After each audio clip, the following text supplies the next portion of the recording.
హైదరాబాద్ ఏమైపోయినా పర్వాలేదా?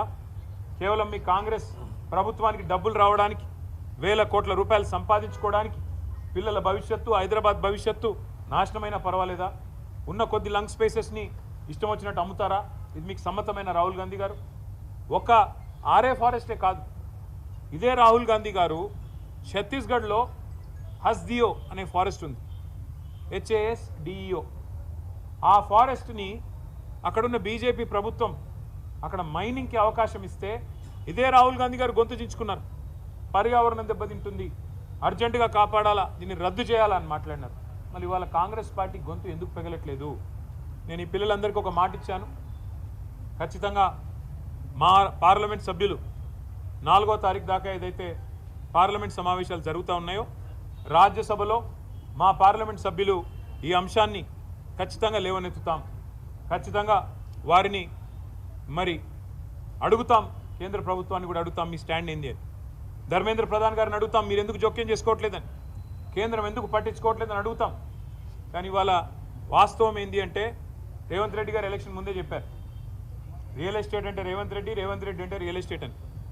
ఫస్ట్లో మనమే అప్పుడు జాగ్రత్త పడి ఉండాలి.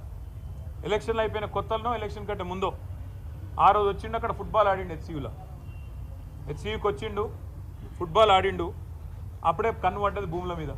ఇప్పుడు పిల్లల్ని ఫుట్బాల్ ఆడుతూ ఉన్నాడు, లెక్క చేయట్లేదు. నా డబ్బుల కోసం, మా కమిషన్ల కోసం ఏదైనా సరే, పిల్లలు చచ్చినా సరే, ఏదేమైనా సరే, కానీ నేను వదిలిపెట్టను అన్నట్టుగా రేవంత్ రెడ్డి వ్యవహారం ఉన్నది.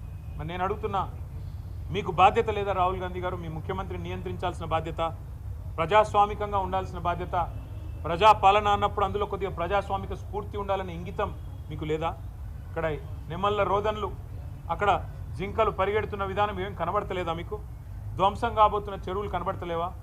దెబ్బతినబోతున్న పర్యావరణం కనబడతలేదా? అక్కడ కొన్ని ఎగ్జాటిక్ స్పీషీస్ ఉన్నాయి, ఫ్లోరా ఫానా ఉంది అక్కడ పెద్ద ఎత్తున. ఇదంతా ధ్వంసమైపోతుంటే మీకు, మీ నాయకత్వానికి ఇదేం వినబట్టలేదా అని మేము అడుగుతూ ఉన్నాం. తప్పకుండా ఆ పిల్లలు ఏ రకంగా పోరాటం చేసినా వారికి అండగా నిలబడతాం. మన ముఖ్యమంత్రి గారు అన్నారు అసెంబ్లీలో, హెచ్సియూలో గుంట నక్కలు ఉన్నాయట.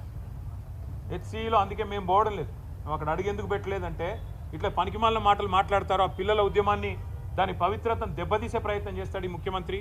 ఆయన చిల్లర వ్యాఖ్యలతో ఆ పిల్లలు కొట్లాడుతున్న దానికి అపవిత్రతను ఆపాదించి ఈరోజు రాజకీయ దురుద్దేశాలతో జరుగుతున్న పోరాటం అని చెప్పి ఆ పిల్లల ఉద్యమాన్ని కూడా మలినం చేసే మూర్ఖుడు ఈ ముఖ్యమంత్రి. అందుకే మేము కొద్దిగా దూరంగానే ఉన్నాం. మాకు కూడా ఫోన్లు వస్తూ ఉన్నాయి, అన్న మీరు రండి, మీరు ట్విట్టర్లో పెడితే కాదు, మీరు కూడా రండి అంటున్నారు. కానీ మేము అక్కడ పోగానే ముఖ్యమంత్రి ఏమంటాడు, ఇగో బీఆర్ఎస్ వాళ్ళు చేయిస్తున్నారు, ఇదంతా మాకు తెలుసు ముదే, ఇదంతా వీళ్ళే అని ఇష్టం వచ్చినట్టు పిచ్చివాగుడంతా వాగుతాడు. అందుకే మేము సరైన వేదికల్లో ఈ అంశాన్ని ఎత్తుతాం. అటు పార్లమెంట్లో లేవనెత్తుతాం, అవసరమైతే ఇటు కోర్టులో కూడా మేము కూడా పోతాం, కోర్టుకి కూడా. ఏ రకంగా ప్రభుత్వం ఇష్టం వచ్చినట్టు పోతుంది, ఎన్వైరన్మెంటల్ ఇంపాక్ట్ అసెస్మెంట్ లేకుండా ఎందుకు చేస్తున్నది ఈ కార్యక్రమాలు అని అడుగుతాం. ప్రజాక్షేత్రంలో నిలదీస్తాం, ముఖ్యమంత్రి గారు చెప్పిన మాటలు గుర్తు చేస్తాం.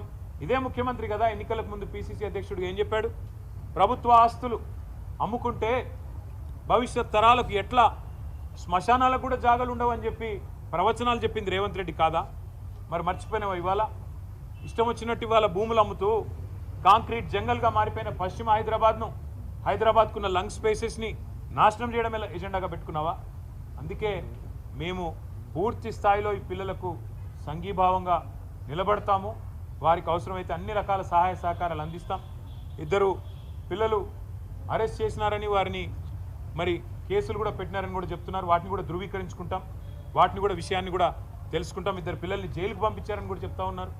చూద్దాం, అది కూడా విషయం తెలుసుకున్న తర్వాత దాని మీద కూడా ఏ రకంగా పిల్లలకు అండగా నిలబడాలో మేము చూస్తాము. అక్కడ జంతువులు కూడా మరి కొన్ని ప్రాణాలు పోతున్నాయని చెప్తున్నారు. ఎంతవరకు వాస్తవం మీడియా కూడా దయచేసి మీరు నిజ నిర్ధారణ కమిటీగా ఏర్పడి మీరు కూడా పోవాలా, దయచేసి రిక్వెస్ట్ చేస్తున్నాం. మీరు పోండి. ఇవాళ అక్కడ పిల్లల మీద ఆంక్షలు పెట్టినారు, గేట్ల కాడనే పోలీస్ క్యాంపులు పెట్టి భయపెడుతున్నారు వాళ్ళని. మీరు మీ హాస్టల్కి పోవడానికి వీల్లేదు, ఈస్ట్ బ్లాక్ పోవడానికి వీల్లేదు, ఎటు పడితే అటు క్యాంపస్లో తిరగడానికి వీల్లేదు అన్నట్టు యూనివర్సిటీలో కూడా ఎక్కడైతే నిజంగా చెప్పాలంటే వైస్ ఛాన్సలర్ గారి పర్మిషన్ ఉండాలా, పోలీస్ పర్మిషన్ కాదు, ప్రభుత్వ పర్మిషన్ కాదు. అది కేంద్రీయ విద్యాలయం. కేంద్రీయ విద్యాలయం మీద రాష్ట్ర ప్రభుత్వం అథారిటీ ఉండదు, అక్కడ పోలీసుకు ఎంట్రీ ఉండదు, వీసీ గారు పర్మిషన్ ఇస్తే తప్ప. అట్లాంటిది ఇవాళ వీసీ గారి పర్మిషన్ లేకుండా ఎక్కడికక్కడ పోలీస్ క్యాంపుల మాదిరిగా ఒక వాతావరణం వేసి పిల్లల్ని భయకంపితులు చేసే ప్రయత్నం కూడా రేవంత్ రెడ్డి ప్రభుత్వం చేస్తున్నది, కాంగ్రెస్ ప్రభుత్వం చేస్తున్నది. ఈ అప్రజాస్వామిక వైఖరిని ఖండిస్తూ నిన్న ఆడపిల్లల్ని కూడా బట్టలు చిరిగిపోయేదాకా కొట్టారు, ఈడ్చుకొని పోయినారు. చిన్న చిన్న పిల్లలు చూసిన వాడికి ఎవరికైనా మనసు ఉంటే మనసు కదిలిపోయే పరిస్థితి. ఇవాళ మంత్రివర్గంలో కూడా 2-3 HCU విద్యార్థులు ఉన్నారు, పూర్వ విద్యార్థులు.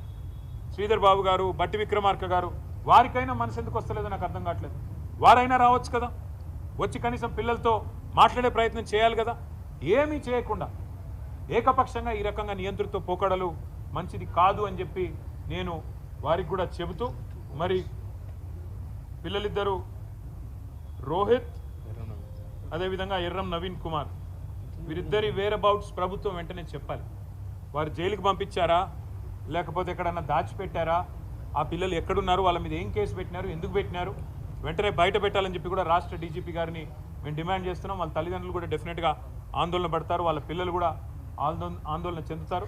మిగతా రాజకీయ పార్టీలు కూడా తమ వైఖరి చెప్పాలి.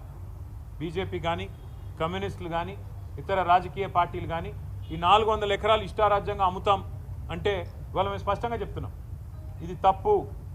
ఏ ఉద్దేశంతోనైతే ఆనాడు ప్రభుత్వాలు తీసుకున్న నిర్ణయం ఉందో దాన్ని పూర్తిగా తిరగదోడుతూ పూర్తి స్థాయిలో దాన్ని ఉల్టా చేస్తూ ఇష్టం వచ్చినట్టు ఎన్వైరన్మెంటల్ ఇంపాక్ట్ అసెస్మెంట్ లేకుండా ఆ ప్రాంత పర్యావరణ సమతుల్యత దెబ్బతింటుందా లేదా, భవిష్యత్తులో వచ్చే దుష్పరిణామాలు ఇవన్నిటి మీద అసెస్మెంట్ లేకుండా గుడ్డెద్దు చేన్లో పడ్డట్టు కేవలం పైసలు మాత్రమే కావాలా అని చెప్పి ఇవాళ రేవంత్ రెడ్డి ప్రభుత్వం చేస్తున్నది తప్పు అని కుండబద్దలు కొట్టినట్టు మేము చెప్తున్నాం.